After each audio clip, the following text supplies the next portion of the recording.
لو أنزلنا هذا القرآن على جبل لرأيته خاشعا متصدعا من خشية الله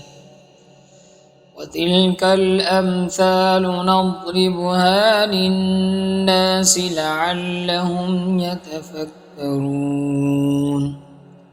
والله الذي لا إله إلا هو عالم الغيب والشهادة هو الرحمن الرحيم والله الذي لا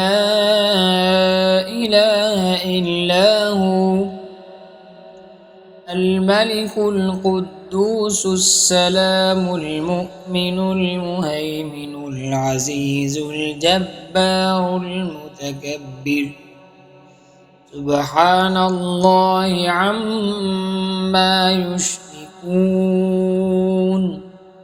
هو الله الخالق البارئ المصور له الأسماء الحسنى يسبح له ما في السماوات والأرض وهو العزيز الحكيم.